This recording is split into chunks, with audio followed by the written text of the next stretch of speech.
Hello, I'm Todd. Welcome to Research Pod. Racism is often discussed through personal stories or political framing, but social psychology asks a different question. What can evidence-based studies tell us about how prejudice works? Or, what is the science of racism? In this episode, we're joined by Professor Keon West, whose work explores how people understand racism, why misconceptions persist, and how scientific thinking can help make sense of real-world inequalities. We also consider what public events like Cheltenham Science Festival reveal about how audiences engage with these questions and how research can inform wider conversations, from everyday interactions to the systems and data models that shape our society. I'm Keon West. I suppose in terms of my specialism and expertise, I am a professor of social psychology. I think my last full-time post was at the University of London. I do still hold an honorary post at University College London, UCL, and a visiting professor post at the LSE, so the London School of Economics. Although now I mostly work for charities and think tanks, that kind of space, doing research on social psychological things that consider the society we live in and how to make it better. Brilliant. And I guess because this interview was arranged off the back of Cheltenham Science Festival, I was just wondering if you could, first of all, just tell me about your experience at Cheltenham Science Festival and perhaps festivals in general. Well, I don't go to that many festivals, I have to be honest. I've never been to Glastonbury. There's lots of other places I've never been. I'm not generally a festival-y person in the traditional sense, in that I really like showers and personal space. I'm not that into drugs, I'll be completely honest. I've really been that into it. So there's not a lot of appeal and there's quite a few downsides. But the Science Festival was great. I didn't get to see many other talks. But it was really lovely giving a talk there and interacting with people who I respect and who I admire. I was interviewed by someone who'd written her own book, who was very intelligent, who was very insightful about a whole bunch of other things. And I got to see people who I knew as a child, well, as scientists, people like Brian Cox. He's a famous person in his own right, and he's also promoting a book. So I thought, oh, good, I guess this means I'm a real scientist if this space promoting mine. It's funny you mention Glastonbury because there's quite a lot of presence of science and scientific ideas at now quite mainstream festivals. So at Glastonbury, they have a whole stage dedicated to science called the laboratory stage. Maybe I will go, although they still don't have showers, do they? No. Probably not, actually. Yeah, I was just wondering about your thoughts on integrating science and science festivals perhaps into more mainstream festivals and whether that's a good idea. I think it's an incredibly good idea. I do think it depends to some extent on what people mean. The Science Museum is one of my favorite museums. You go to the Natural History Museum, you go to the British Museum, you go to the Science Museum. I love the Science Museum.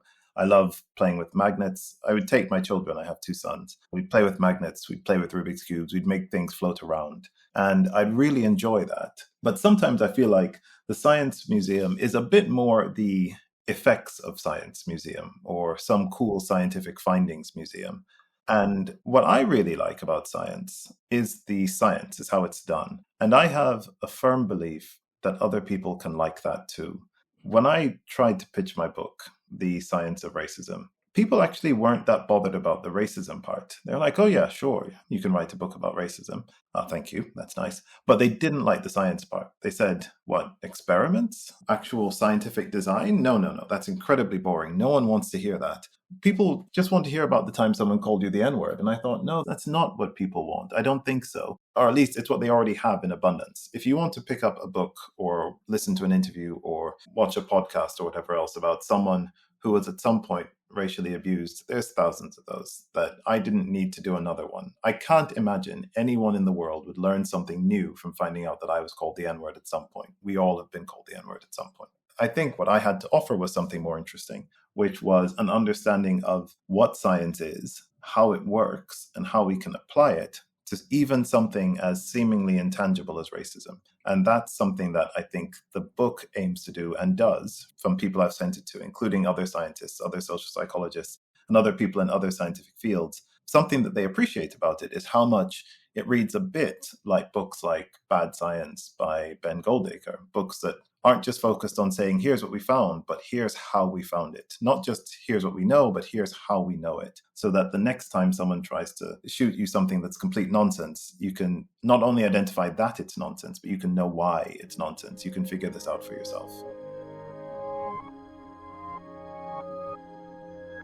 Going back to what you just said about people being opposed to the idea of science when talking about racism, what misconceptions do you think people have about science and racism, and particularly when it's together? Oh, I could write a whole book just about that. So many misconceptions people have about science and racism. So, what I would say is people, by and large, don't know anything about the science of racism. And that sounds really bad, really critical, but it's the truth. People not only don't know about the science of racism, they don't even know that there is science about racism. Most people, and this is something my editor said when they brought it up, they're like, we can't call your book The Science of Racism because they will assume that you're a Nazi or a eugenicist. Because the only people who talk about science and racism are racists. And first of all, that's not true, actually. There's some really great books about science and racism, though they might not be titled that way. Beverly Daniel Tatum's Why Are All the Black Kids Sitting Together in the Cafeteria? It does lean a bit into story, a lot more into story than mine, I'll be completely honest. But there's also other books like How to Argue with a Racist by Adam Rutherford, which is just about science. It's literally a scientific book, a biological book. But that is a scientific book about race, which is still about the limit to which most people will go. Most people can understand that there's science about race. And so they'll think, well, there's an argument about our race is real scientifically. Some people say yes, some people say no. Newsflash, if you read Adam Rutherford's book, the How to Argue with the Racist, the answer is no. That you think that there's such a thing as white people or black people, and depending on where you come from, you think there's such a thing as, let's say, Latinos. But none of these categories are real. They are invented categories. They're not biological. But this is about the level of argument that people are willing to go to. And maybe people are willing to talk about books like The Bell Curve. Are some races more intelligent than others? Again, the answer is no, according to the science. But the problem is, when you say science, the conversation is almost always dominated by pseudo-scientific ideas. So what we're talking about is, does race exist? Are some races more intelligent than others? These are pseudo-scientific questions. But there are scientific questions about racism that we don't even ask. Not only do we not know the answers to them, we don't even ask them. So every Black History Month or so, depending on where you live, this will be every October, every February, or wherever it is for you, you'll see stats floating around. I'm sure you've seen these, Will. You'll see stats like Black mothers are 5 times as likely to die in childbirth, or Black children are 3 to 5 times as likely to be suspended or excluded from school. So we've all seen stats like these. And these are the things we can all comfortably agree on. But then when you say, well, why are they more likely to die? Why are Black mothers more likely to die in childbirth? Why are Black children more likely to be excluded from school? Suddenly everyone pretends, oh, we couldn't possibly know that. We couldn't possibly figure that out. That's too complicated a question. It's too nuanced. There'd be no way of proving it. There's no way to do that. And that is a lie. That is a total lie. Not only can we know why these things happen, we can weed out nonsense explanations like, oh, well, Black mothers just have inferior genes, or Black children are fundamentally harder to teach for some interior reason. And we can prove the existence of racism. We can prove that Black mothers are treated worse than white mothers, even when they do exactly the same things. We can prove that Black children face harder punishments, even when they behave in exactly the same way. We can prove that teachers have lower expectations of Black children, even when they've done literally nothing wrong. And we can do all of this with scientific methods as clear and as unassailable as the scientific methods that we use to tell you whether or not a vitamin will make you feel better, to tell you whether or not a vegetable will make you grow taller. We can do these things. And most people don't know that we can do these things. They haven't even considered the idea, which I think is such a shame. And one thing that the book does, it allows you to consider that idea. How can we test racism scientifically? And when we do that, what do we find? Going a little bit back to Cheltenham Science Festival and events and outreach in general, I was wondering as well about whether you think having conversations, like you said, you're on a panel talking with someone, whether that's useful in better understanding racism? I think so. I do think panels serve their purpose. To be honest, I think they all serve their purpose. I think even those very short form videos that we're all supposed to hate so much because they suck our attention away and have provably really negative effects on our mental health and attention spans, those portrait videos that only last about 60 seconds, even they can convey information, and interesting and accurate information. And the same is true for a 5-minute interview or a 1 hour long podcast or a whole book or a panel discussion like at the Science Festival. I think these all do different things. And I think the important thing to do is to recognize what they can all do. The idea that you could be as educated about the science of racism from a 60-second scrolling video as you could from a 250-page book, that's an obvious fallacy. That's clearly a problem. But also the idea that a book could grab your attention as quickly or have an impact on you as quickly as a 60-second video, that's also a fallacy. And I think we have to understand where everything sits. I love having these discussions at these kinds of events. I love it. I love that people get to ask me questions, because obviously I couldn't include everything in the book. I wrote as much as I could, but if I wrote everything I knew in the book, it would be thousands of pages and much less interesting. And so I don't think people would want to read that. I think some focus, some editing is required. And people get to ask me new things. They get to teach me new ideas. I get to learn from them. And I really enjoy that. And I think an opportunity to hear someone who's written a book say a story, to hear the tone of their voice, to be physically, biologically present with them in that space, it teaches you something new. I wouldn't say it teaches you something that replaces a book, but it does teach you something new. I was wondering as well whether, due to there being quite a few misconceptions around science and racism, what sort of reactions you've had when you've been speaking publicly or speaking with an audience. Or I've had many reactions, and some of them have surprised me. I've learned to grow accustomed to them more often as they come out over and over again. So what I've learned is that there are some things that you can't just tell people, that you have to ease them into it. So one of the things that comes out in the book is the uselessness of colorblindness as a way of dealing with racism. What's interesting is that for me, all the information in the book is scientific information. So you run an experiment, you find a result, you report the result. That's how scientists do things.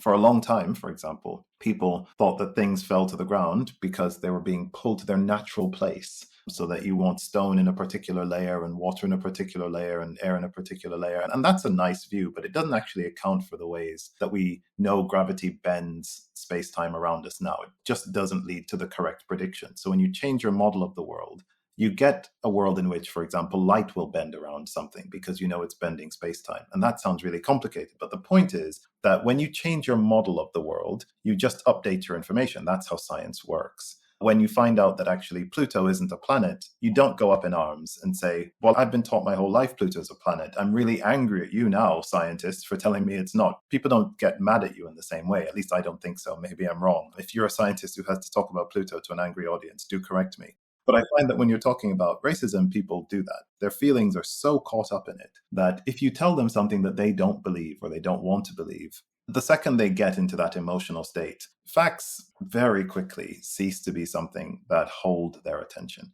And so when I tell people, for example, that colorblindness isn't a good technique, people have got furious. They said, oh, you're part of the problem. You're making things worse. And then I calmly try to show them a graph, but they don't want to see the graph. At this point, they're way beyond seeing a graph, because essentially what they've heard is that a strategy they've been applying their whole lives, that they were using as a shield to say, I'm a good person, is not good, and has made them a bad person. And there is such a strong reaction to it that in some sense I could see why some editors would say about the book, I don't know if people want this calm explanation of what works and what doesn't, because they're so emotionally invested. But my response to that is, we can't have books that are all just emotional investment as well. At some point, we do need some facts. And actually, I think a lot of people are really, really hungry for that. They're really hungry to pick up something that isn't just another person who's matching their emotional intensity with their own emotional intensity. So we're both now shouting at each other. I'm not interested in shouting at anyone. I think part of the essence of science and of the Science Festival and of the book, The Science of Racism, is really that kind of calm, measured, reasonable, this is what we know because this is what happens. And that takes precedence over what you think. You can have desires to believe what you want about anything in science, about climate change or about evolution or about whatever you want. But at some point, if we're doing science, the facts have to take precedence. And that's the kind of vibe I wanted to bring. Can we calmly discuss the facts? Because the facts have been there for a century, and for some bizarre reason, we haven't been discussing them. Talking about the objective nature of science and using facts, I was wondering also about data modelling and AI at the moment and how present that is and how that might be able to change how we can talk about racism, I guess. I think data modeling is a tool. I think it's a potentially useful tool. I think AI is a tool as well, again, potentially useful. I think all tools have to be controlled. There's a saying, at least they used to say it when I was a child, I don't know if they say it now, but they say fire is a wonderful servant but a terrible master. And that if you allow your tools to run amok over you, you're setting yourself up for danger. For the most part, I never consider in the book advanced data modeling or AI. And there's a reason for that. The reason is we are not yet, as a society, at the level of discussing those things. I once gave a talk about the book. And actually, it was a talk I gave in Oxford. So I did my doctorate at Oxford University, and I was invited back to talk about the book, which was a real honor because I used to see people in that bookstore on Broad Street, the main street in Oxford, and think, oh, if I could only be one of those. And then I was one of those. And then I thought, oh gosh, now I want to do something else. And I realized people can never be made happy. Happiness is a treadmill, but that's a divergence. But I was sitting there in that room talking to this person, and she said, wow, this is very complicated. Could we solve this with AI? And my response to her was, we could solve this with pen and paper. We could have solved this 50 years ago. We don't need AI. And I kind of think AI and data modeling is too advanced. When I'm talking about the levels of stuff we're talking about here, we are literally saying people do not know whether racism is still happening. There is still a debate in our society. And not just at lower levels with people who don't have power, people who will not affect anything. I'm saying heads of state, people who are important, people who are making decisions, do not know if when two people behave exactly the same way, but one of them's white and one of them's black, will one of them be more likely to be tased by the police or shot by the police? People don't know that. And scientists do know the answer to that. And the answer is yes. People don't know whether if two people who have exactly the same CV, but one of them's white, one of them's black, submit their CVs to the same jobs, people at this time cannot tell you whether they'll get different callback rates or the same callback rates. But scientists have known for 50 years the answer to that question. And the answer is they will get different rates. Not only that they'll be different, we can tell you the numbers of how different they'll be and how different they'd be if one was Asian, how different they'd be if one was South versus East Asian. We can tell you these numbers, and most people do not realize we have those facts. But we don't need AI or complex data modeling to tell you that for exactly the same CV, a Black Caribbean person will get 50% fewer callback rates or be paid a similar amount less than a white person who's equally qualified. I think the idea that we need data modeling to give such a simple percentage is trying to cross the street with a jet engine. And I'm not saying that it'll never be useful. In my own research, I've done some fairly complex data modeling. At least the most complex stuff I did was some structural equation modeling, which I know if you're a very fancy economist or physicist, you'll laugh at the idea that this is what psychologists think is fancy. But to the average person, structural equation modeling is quite fancy. But most experiments don't require that. Most experiments you can literally describe with percentages. They will be 50% less likely to get a callback despite being perfectly equally qualified. We don't need data modeling. We don't need AI. We don't need supercomputers to recognize that problem or to fix it. We can do all of that with pen and paper. Do you think having more of a human touch and using storytelling is more important than those hard facts and figures? I actually don't know. I think there's a space for both. I think one of the things I set out to do was to write a book without that human touch, without that storytelling. And I hope I have succeeded to some extent in that I hope people can read the book and still have no idea who I plan to vote for. They can read the book and have no idea what my emotional feelings about all sorts of things are. People can read it and have no idea about my political orientations or my sexual history or any of that stuff. I don't think that's interesting. I mean, maybe some people want to know that, but I can't imagine why. I wrote it much like, it's going to be a ridiculous comparison because I'm nothing like this person's level of greatness, but you don't read Stephen Hawking's books about the universe, about black holes, and ask yourself, oh, I wonder who he was sleeping with, or I wonder what he thinks about this politician. That's not the point. It's a scientific book. The book is about the facts, and I think that's important. I do recognize, however, that stories hook people in, that it's hard to connect with just a graph. That is hard. But I also think that we have done science a disservice by pretending it's not a story. I think it is a story, and I think it's an incredibly important one.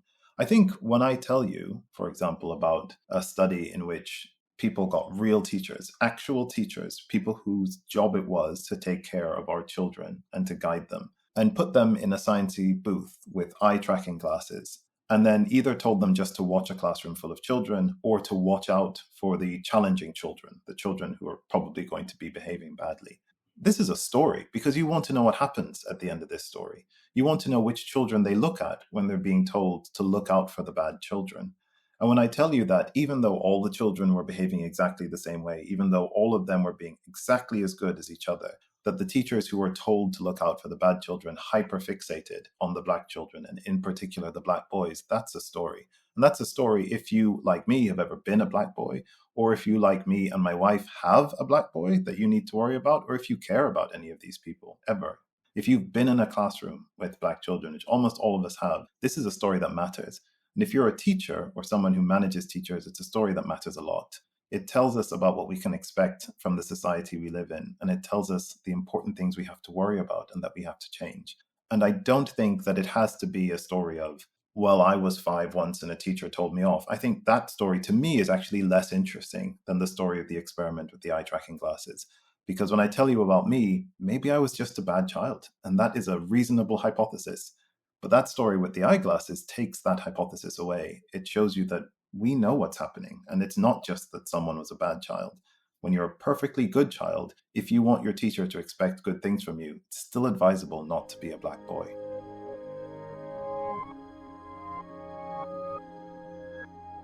Like you said, racism is inherently built into a lot of these systems, like the schooling system.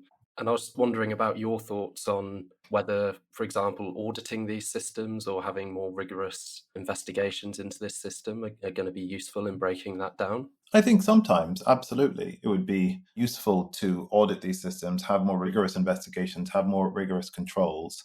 And I'd say there's a lot of research that does it. The only thing I'd want to steer away from, because I hear what you're saying, I hear the goal is to build a system in which if you do racist stuff, then you're punished. I'm like, that's fine. I'm not opposed to that, actually. I'm really quite in favor of it. Please don't do racist stuff or else you'll be punished. But I also think this is generally not how we approach problems that we have in life. So if you lived in a neighborhood where there were loads of burglaries and your only solution was to really punish the burglars, I'd say, yes, sure, your heart, I guess, is in the right place. But have you considered just locking the doors and improving the security around the houses? That solutions that prevent the burglaries from happening are probably better than solutions that allow them to continue happening and then punish the burglars really horribly. Which is not because I'm really in favor of burglars as a societal group. I just don't think it's the most efficient way forward. I think if you just lock the doors, then actually on some level I can stop caring about who is a burglar in their heart. I just know that things won't be stolen. And I do think that we often overlook that as a potential strategy when it comes to dealing with racism. I think sometimes we're very after the fact punishment oriented. And I think that's fine. Some people should be punished because people do bad things. And if they do bad things to you, you could want them to be punished. But I think on many levels, many people would just rather the peaceful quiet of a life in which the bad things never happened. And that we can do structurally as well. Just based off the name of your book, The Science of Racism, I was wondering what other fields could benefit from a scientific study. Well, I think they all could, although I think more to the point, I think very directly. At the end of the book, I do discuss the fact that there can and should be a book called The Science of Sexism. And I know there are many books that are close to this. So I think Invisible Woman, that's a good book, comes very close to that. I think there are lots of other books that talk about how we can understand other things like sexism, or I hate the word homophobia because I think it inaccurately portrays something that's a form of prejudice. I just like prejudice, anti-LGBT prejudice. But there could be books about that, the science of this kind of prejudice or that kind of prejudice. And I think that's important. So I think they all could. But what I think would be, for me, even better would be if people could understand the more umbrella idea, which is that even if these books never get written, the science is already there. We have been studying for decades what happens when two people have exactly the same CV, but one is a man and one is a woman. We know what happens. We know that the man gets offered more money, and we know how much more money, and we know how much more depending on the job he's in, and we know how much more depending on what level of management he's in. We know these things, and we have known them for a really long time. We know what happens when two people who are otherwise exactly the same teach the same class, but one is supposed to be heterosexual and one is supposed to be gay. We know how the students respond differently, and it's not good. We've seen it.